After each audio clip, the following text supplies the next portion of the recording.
The following is a live broadcast of a Lone Star community radio program, recorded and broadcasted live on irlonestar.com, Conroe's FM 104.5, 106.1, and facebook.com/irlonestar. For more information on this show, please visit our show page at irlonestar.com/shows. To sponsor or donate to this program, visit our donate page at irlonestar.com/donate, or email us at lscrstudios@gmail.com, or give us a call at 936-666-1084. Lone Star Community Radio production and broadcast is possible by folks like you. So sponsor and donate today. Hey guys, Connor from the Ticket Stub, and you are listening to Lone Star Community Radio on 104.5 KCZW LP Conroe and 106.1 KZCC LP Conroe, and worldwide on irlonestar.com.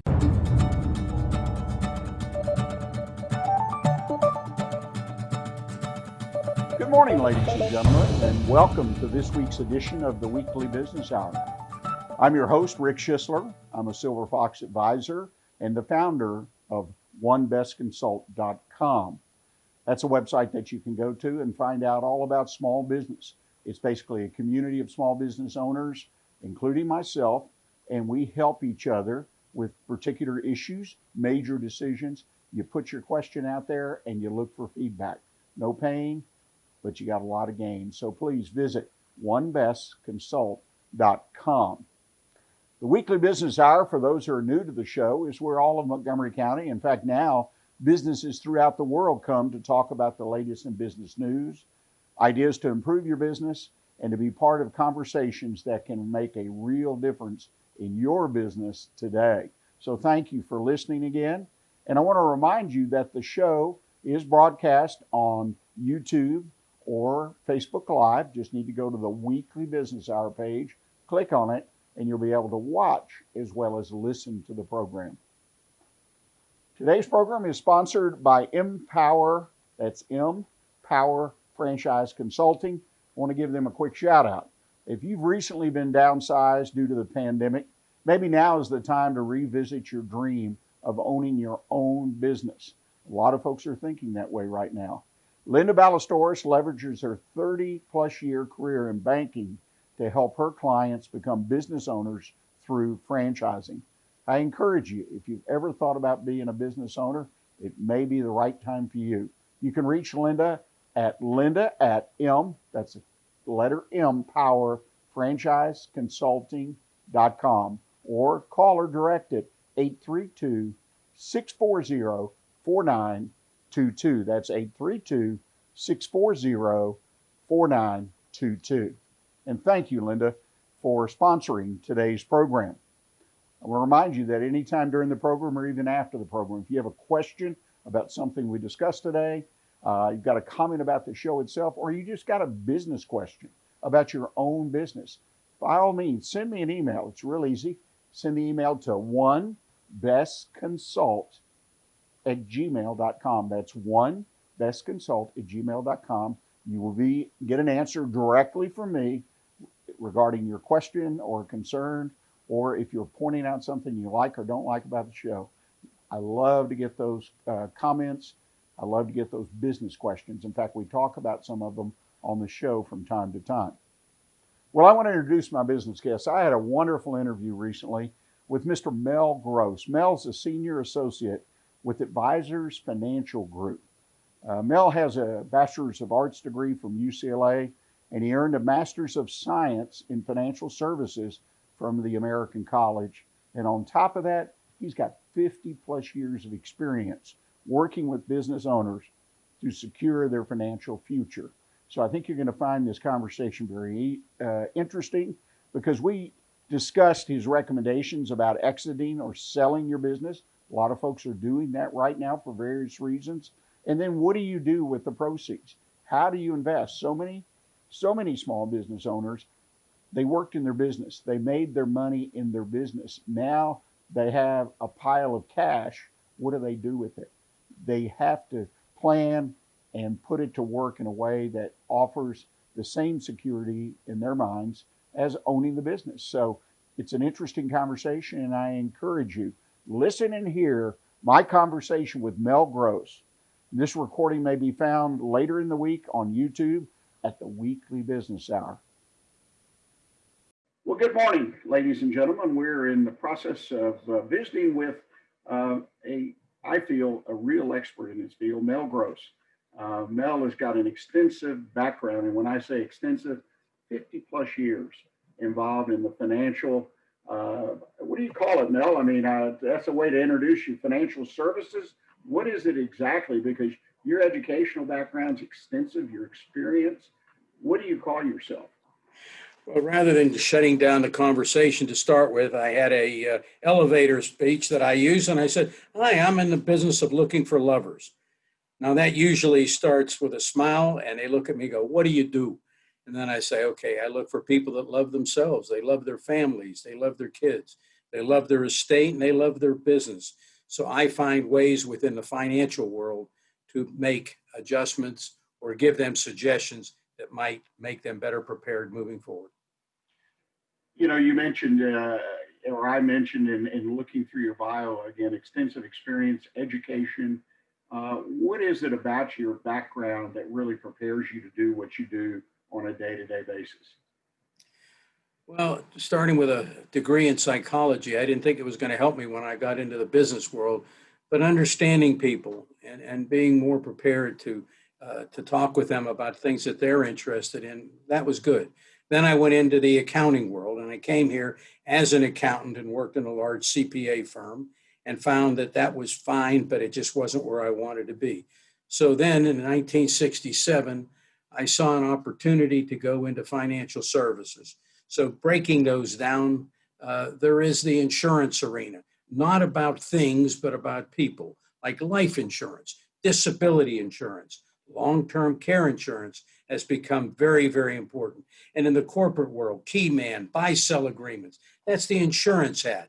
Now, on the other part of it, it's also doing the investments. And we're involved in the stock market, in the real estate market, in the bond market, and putting together portfolios that are expertly managed. I put those together for people, and then it's a combination of whatever they need. And of course, in the corporate world, if they need group insurance or a 40, I have a number of clients in 401k plans, or even for some that it works for defined benefit plans. Very specific types of companies, but it works incredibly well with major tax deductions that can be as much as $200,000 and $300,000 for the business owners. But again, very specific requirements where it doesn't work.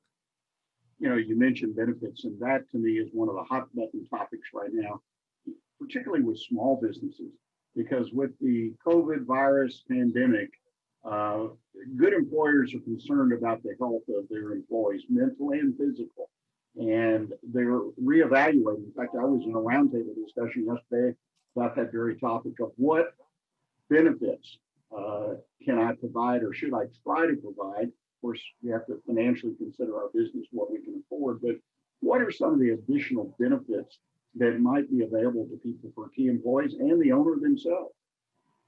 Well, first thing that comes up, I'd say, is disability insurance. Some companies have left that off, especially the smaller ones.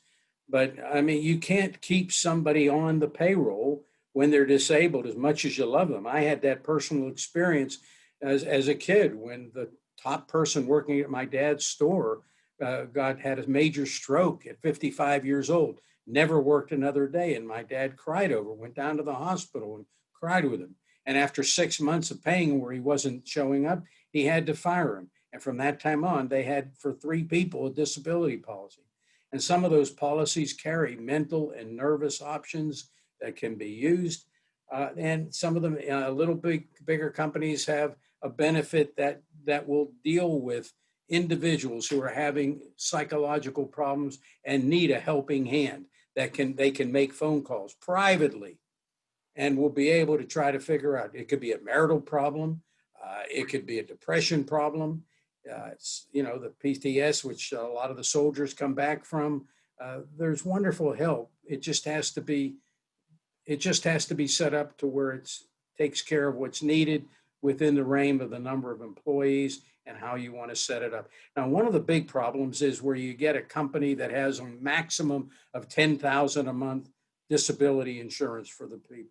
Well, that's reverse discrimination, just like it is on a 401k plan. Your higher earning employees or owners and or executives, they need more than that. They're used to making north of $500,000. What the heck is 10,000 a month going to do for their bills with their mortgage and their other expenses?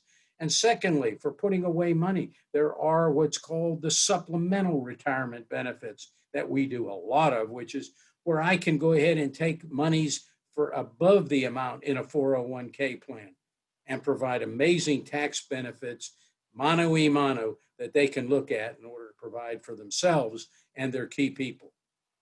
You know, in our roundtable conversation yesterday, the key point, and I want to share this with our audience, the conclusion of the group was that if I provide the right benefit package, I keep my people. It's hard to find good people, but I keep them. And one of the participants said, well, I believe they have about 30 employees, if I recall, said that's the reason I don't lose people, is because I have the right benefits. It sounds to me, if I can make a comment, maybe you can respond, that you really need some professional assistance like you're talking about to help someone kind of wade through all these choices and build a plan that works for them and their business. I mean, in terms of keeping your key employees, well, you only have two choices really, is to have somebody that you pay a good salary to, but then the company around the corner says, yeah, but we'll give you another $2,000 a month. You get into a bidding war and you really have no control. So golden handcuffs for key employees is one way to keep them. And the other is if they have skin in the game, meaning they buy shares of stock. But boy, in small companies, if you're not public, giving stock away or selling stock away to somebody can be good news, but it can be horrible news. It can be a real problem. And then, of course, there's where you set up a company where the company becomes a employee benefit, where they buy shares. Everybody is a stockholder. All your employees feel they're part of it, and they share in the profits. And there's good tax deductible plans. I've talked about those many times. Very few actually do it. Those that have done it where the company really, the owners are selling out the company to the employees. It's called an ISOP, and you're an ESOP, employee stock ownership plan. Those are on the table. They can be done. Again, it's like going to the doctor's office. The doctor starts off with questions. What hurts? What are you trying to accomplish?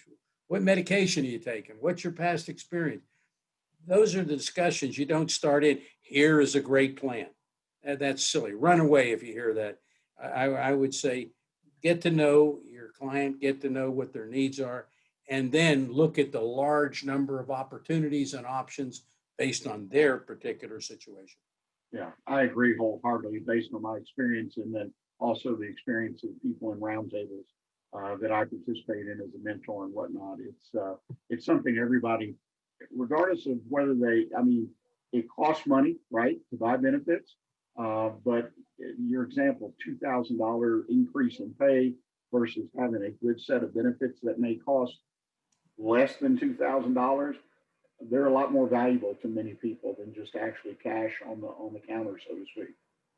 You know, some of the most I can't say enthusiastic, but imagine you got a small company and one of your employees is in a car accident or comes down with a debilitating disability or a cancer and winds up dying.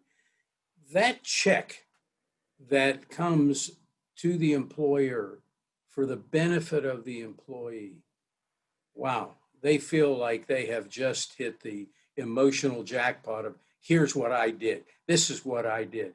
And, you know, if you do it properly set up, actually, you can set it up that check that you give, which is quite large, well over what you paid in, can be tax deductible as a benefit. There is that deferred compensation plan for key people that builds money into the company. And those are even financeable.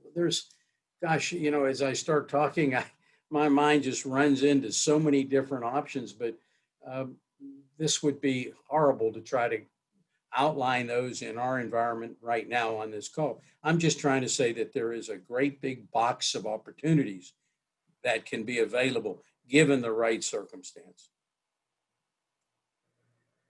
We don't give penicillin to everybody that walks into the doctor's office. That's what I'm trying to say. Well, and that makes a lot of sense. Again, I'm big personally on advising people to seek professional advice in many areas, including, of course, the law, the accounting, but also when it comes to your compensation plans, even for your hourly people. Yeah. You take care of your people, they'll take care of you, usually if they're good people. And let them know you care. A lot of employers are afraid to let them know that how important they are to them for fear that they'll come and take advantage. But that's not what my experience has been. Your people are probably, you'll spend more time with them, in some cases, your own kids or your own wife, because you're spending a lot of that time and then you're sleeping. So make it a environment and let them know you care and show them benefit. I was in an elevator one time with somebody wearing a uniform from a client of mine. And I said to him, hey, say hello to so-and-so on your way back. He's been a good friend and client. He said, I'm on my way back. I am canceling my membership. I'm quitting that company. I can get better benefits across the way. And I said, really? And they told me that they're picking up a retirement program. He says, I'm going to get old someday. I can't work. So I called him up and I said, I just ran into yeah, I know. He came back before you called. He just quit. We got to do something about this. I said, yeah, you do. But again, it's a discussion. Everything, just like on this show, it's a discussion. It's giving ideas. It's sharing ideas. Well, what other questions do you have for me? Because I'm excited about it. I got my adrenaline going because I love people asking questions. Well, we'll get to some of those in just a moment. Well, I've hoped you've enjoyed our conversation with Mel Gross so far. Again, I found it interesting, and I think it can be very helpful to those of us when we decide to exit our business.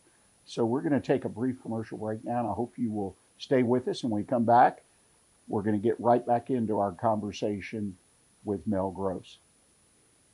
God's Garage is a 501c3 that repairs and gives away cars for free to single moms, widows, and wives of deployed military. You can help God's Garage by donating a vehicle, volunteering your time, or by monetary donation. God's Garage is located at 2106 East Davis, Conroe. If you'd like to learn more about God's Garage, visit our website at godsgarage.org. Or you can contact us and we would be glad to come and make a presentation to your group. Hey y'all, it's DJ Mike from Dance Time in Texas. Join me Monday through Friday at 8 a.m. as I count down the top 10 Texas Red Dirt songs that are packing the dance floors. I'll be featuring local artists and the story behind the hits, shows in the area, as well as new songs that make you want to dance. It's Dance Time in Texas with DJ Mike on Lone Star Community Radio, 104.5 KCZW and 106.1 KZCC, Conroe, Texas, or online, irlonestar.com. Well, you're back with us, and I want to remind you again, if you want to contact me to talk about the show or ask a business question, you have a question for Mel as a result of watching our conversation, just send them to me at onebestconsult@gmail.com. We're having a conversation, as I mentioned, with Mel Gross. He's a senior associate with Advisors Financial Group about small businesses owners' alternatives in exiting their business. Listen and hear the final part of my conversation with Mel Gross. This recording may be found on YouTube at the Weekly Business Hour channel. Well, Mel, one of the other things I'd like to talk about that is near and dear to my heart and something I've tried to build an expertise in, and that's the exit strategy. You know, so many people own small businesses and they work in the business, and it could be for 5 years, 10 years, 50 years. But one of the things I try to encourage people to do when they start a business is take a little bit of time as you put your business ideas, your plan, whatever you start with as far as a roadmap to work with, put your exit strategy on there. Develop some thoughts of where you're going, when you want to get there roughly, how you want to do it. Exit strategies are critical, and now we see literally thousands, hundreds of thousands, even millions of small businesses aging out, so to speak, and selling their businesses or locking them up and walking away because they didn't have a strategy.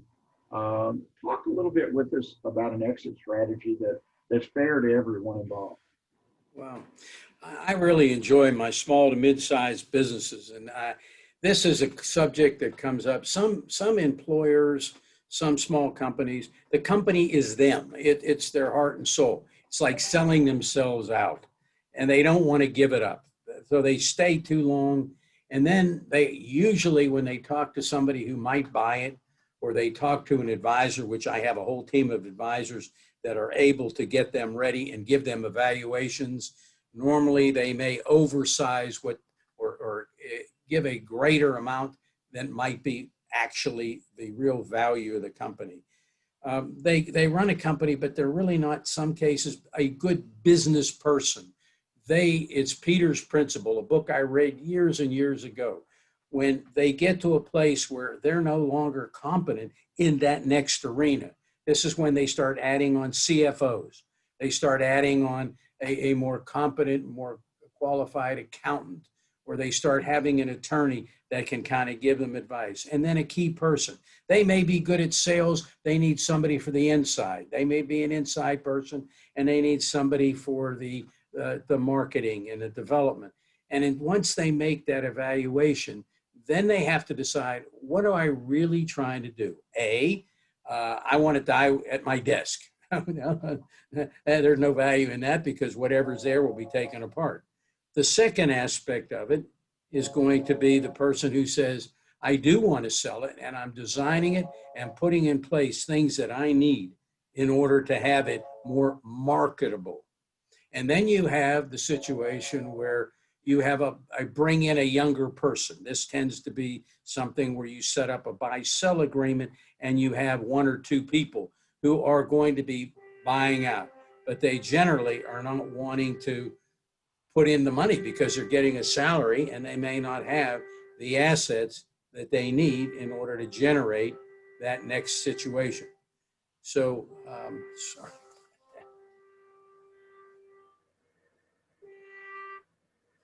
So, I'm going to take this thing. All right. So we're in a situation where you trying to have that next generation, you're hiring them, you're preparing them, but then you got to let go sometime. You got to know when. Otherwise, they are going to leave you and they will start their own business of which you train them. I have a personal experience in a company that did that, and the owner could never let go, and he was actually close to 90, and he would wobble into his desk. He would sit there, and he just wanted people to treat him like the boss, but really had no contact. And the person that took over made new contacts with new clients. So that's the other thing. And then, of course, you have a third option. My kids.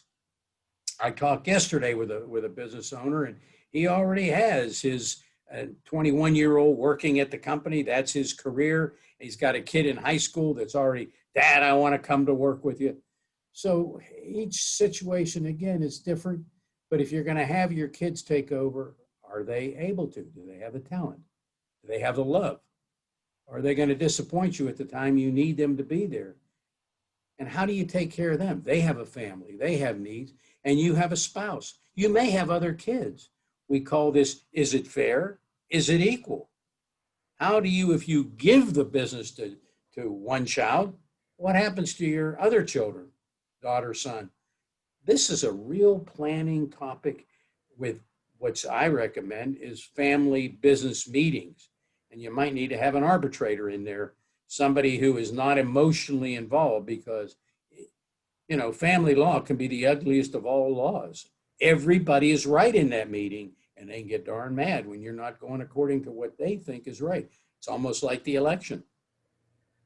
Well, and to start with your last topic, a family-owned business, which I have lots of experience myself and the next generation. Like anything, there are ways to do it, ways that don't make sense. A lot of challenges, but the strengths, in my opinion, of a family-owned business outweigh the negatives or potential downside that you can experience. But it all comes back to leadership, primarily from the person in charge, so to speak, that older generation. Same thing I think applies if you bring someone in to train them to take over the business. I've had experience with clients who bring someone in and work with them, and then after a year, maybe two, they decide there's just not a good fit. Both parties, and they have to start over. And so I think you have to build an exit strategy so that you don't get frustrated, realizing that these things are going to take time. And then I guess the last option is just sell the business, which for small business can be a real challenge in itself. There's no doubt about it. Well, having been in this for as many years as I have seen other people in this particular situation of trying to figure out what to do on their small business. The second aspect of it I've seen is that I myself brought somebody on, very talented, very, very likable. But after helping him get fully trained, he got his certified financial planning designation. I still like the guy. And we did some great business together. But it found out it wasn't the fit for him for a number of reasons. Now I have my young guy. He's been in the business 6 years. He's perfect as far as I know. We've been together. In fact, next month is a year. Very talented, very, very likable, involved in lots of organizations like the Houston Livestock, and it's also his college fraternity program. I mean, he is meeting and developing new people, and I'm introducing him as much as I can. And it's a pleasure because, people who are counting on you as their financial person, and I've had the question, Mel, what happens if you, A, B, C, or whatever, aren't able to take care of my stuff? I don't want to be somebody's leftover, I don't care about them. I've seen what that is. Well, that's why I'm very motivated to provide an ongoing strategy. And that might be the same thing. And that's why you see the world in medicine has changed so much. 40% of my clients were doctors back at the beginning, but a lot of them are selling out or working in other companies now. They're employees generally, and they're high skilled, but they may never make the kind of money they used to. Things change. Well, they do change. And I think you make an excellent point to kind of back up just about advisors in general, because, one of the things that I learned is I've worked through my business career, bought, sold, developed multiple businesses, is that as you get older, you don't like the change just as a natural thing. And particularly in business for me, I wanted to know that the people that advised me, the lawyer, the accountant, the insurance specialist, the financial service person, like you had said, were going to be around, because I was utilizing their advice back here in the beginning. And now it's 10, 20, 30 years later, and then they're gone. And it's almost like, and in some cases, there was a transition, like you're trying to do in your office. And in other cases, they were gone. It just went away. And I felt like I'd been left holding a bag that had nothing in it. So it's an important aspect of what you do, just as it is with the business owner.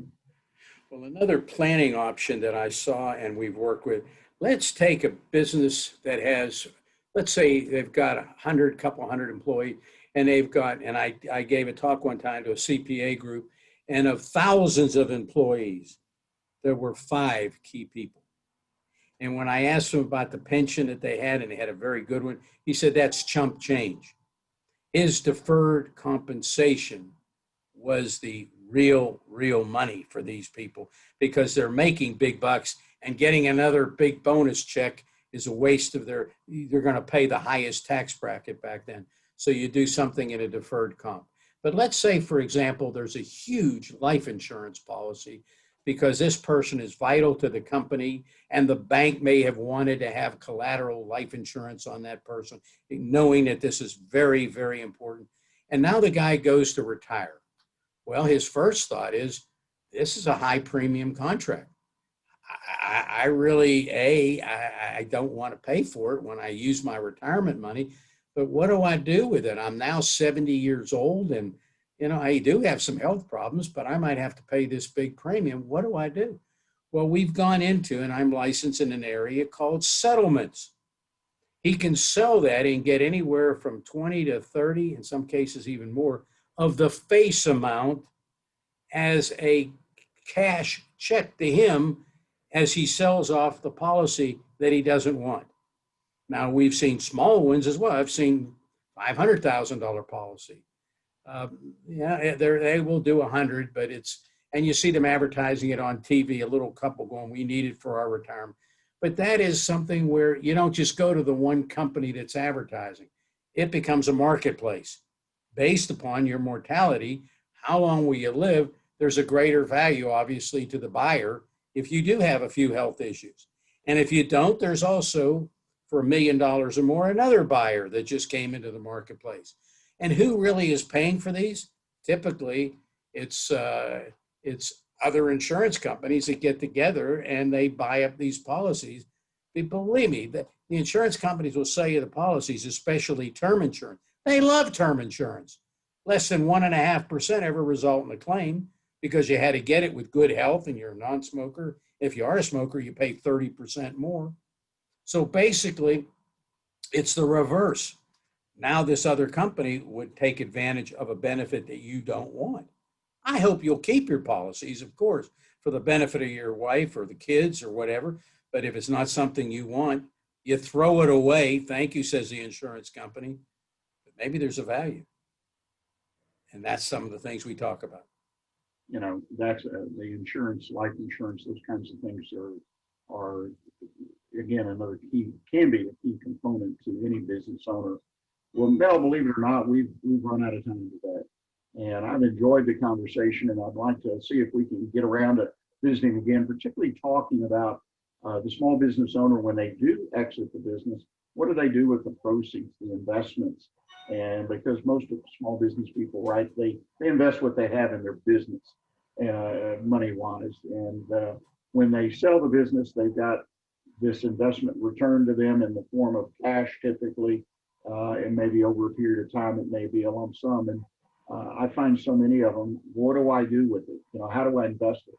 I have no experience, and I need people like you, Mel, to help us out. If someone wants to contact you who's listened to this interview, what's the best way for them to do it? Well, they can call my office at 713-622-4333, extension 510, or they can look us up. My email address is the name of our company, which is the ADVFG, Advisors Financial Group.com. So it's the initials.com. And then they'll see when they pull up the website, it'll say our team. Click our team, and then my picture will show up and my bio so they can see it, what you looked at when you originally talked to me. So again, my name is Mel Gross, and I'm looking forward to meeting some new people and introducing my partner, Ian Hertz, who is a wonderful young man. And I met him through my Rotary. I'm president now of the Rotary Club of Houston, the oldest Rotary Club in the Houston area. And his grandfather was a member, introduced me to his grandson, who's now part of my group. Again, it's called networking. Yeah, networking is an important part of business. Again, thank you, Mel, for taking your time to talk with us. And I look forward to future discussions where you can provide expert information to our small business owners and managers so they can build better, stronger businesses. Thank you. Well, again, I hope you enjoyed that entire conversation with Mel. Again, I think it is helpful information. Perhaps, if nothing else, stimulates you as a listener, or if you're watching and listening, to take some action on your behalf. I think Mel can be a great resource for those looking for financial advice because 50 plus years of experience, he's got the education, the background, and the track record to help those. And if you want to contact Mel directly, just go to the website. It's real simple. It's www.adv as in Victor, IG.com. That's advig.com. And you'll see Mel on there as a senior associate, and you can either call or send him an email. I want to remind again, the podcast or video cast of the entire program will be posted on Wednesday of this week at our website at onebestconsult.com. What's coming up in the second half of our show today?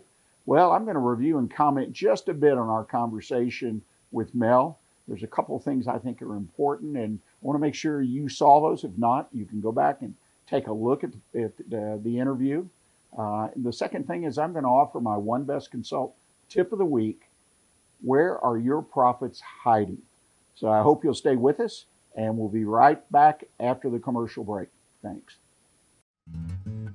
Lone Star Community Radio is looking for those who are interested in hosting their own talk show with monthly and weekly slots available in Conroe's FM 104.5, 106.1, and on irlonestar.com. Start your own podcast, create your first YouTube channel, and be on TV. Contact Lone Star Community Radio online at irlonestar.com or call the station message line at 936-647-3776 to take your first step into the radio world. We have the safest food supply in the world. Strict laws and regulations restrict the usage of hormones, antibiotics, and pesticides within our food supply. Production agriculture practices and technologies such as the use of GMOs, which is not any more or less risky than conventional crop production, has allowed American farmers to produce more food on less acres in environmentally sound ways. Find out more online at pathtotheplate.tamu.edu. We are Texas A&M AgriLife Extension, helping Texans make lives better. Well, welcome back. We're in the second half of our show, and I appreciate you being with us today, as always. And I want to mention to you, if you own a business in the Montgomery County area, in Conroe, Willis, Montgomery, any of the area in Montgomery County or surrounding counties, and you want to be a sponsor of this program, then I encourage you, reach out to me. Again, onebestconsult.com is our website, but just send me an email, onebestconsult@gmail.com. Love to talk to you about being a sponsor. It's very reasonable in its cost, and it gives you great exposure to our business community, particularly here in Montgomery County and surrounding counties. Also have listeners around the world, across the United States, and in other countries and continents as well. So thank you. Before I get started in the program, I also want to mention again our sponsor today. I deeply appreciate the sponsors on this program. I was a small business person, owned multiple businesses in my career, as some of you know, and I appreciate what people are trying to do when they own and operate and try to build a better business. And one of those people is our sponsor today, and that is Empower Franchise Consulting.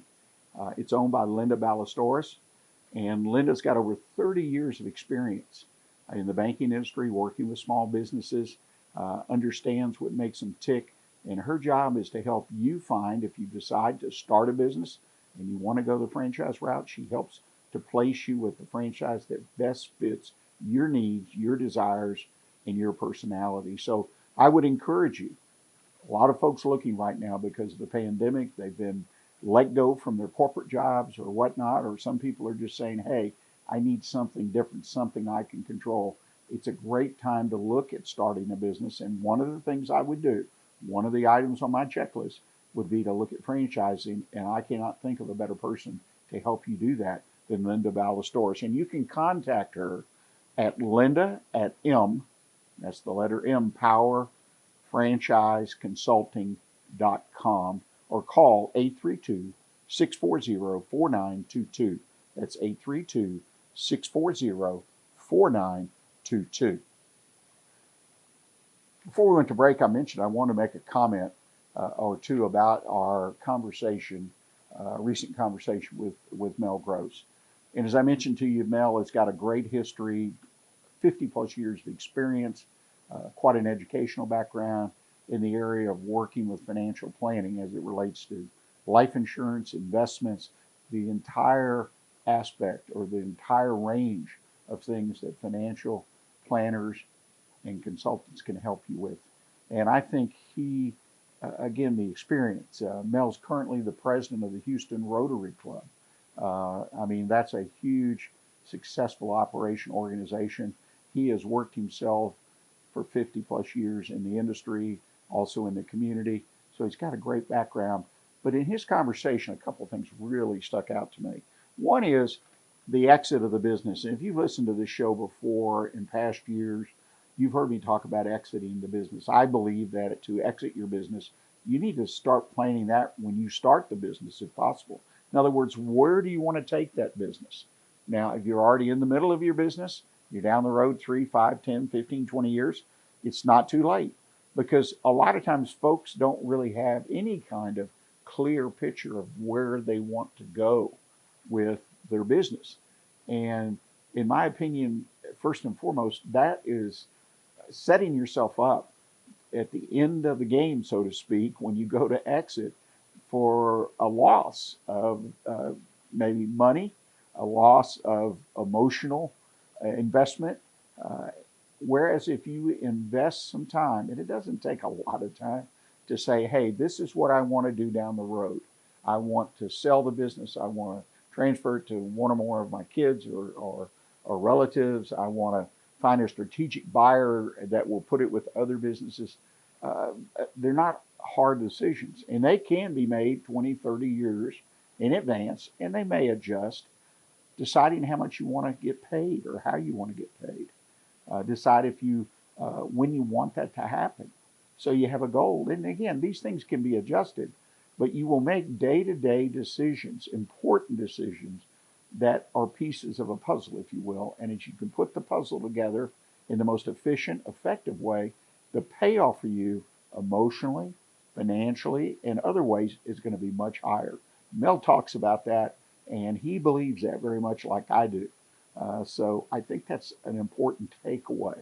Another thing that Mel talks about is investing. It's very difficult for a business owner to sell their business and then turn around and take the cash proceeds and just try to invest them. In other words, they have very little control. I've seen this time and again. And that's why it's important that you get advisors, a financial advisor, an accountant, CPA, people that you trust and that will give you advice, not just on your taxes and this and that, but will take the time to know you and know what your parameters are, personal risk, these kinds of things. And they get the idea that, hey, you would be more comfortable taking this approach. Now, you'll give up some return potentially, but you have less risk. That's an example.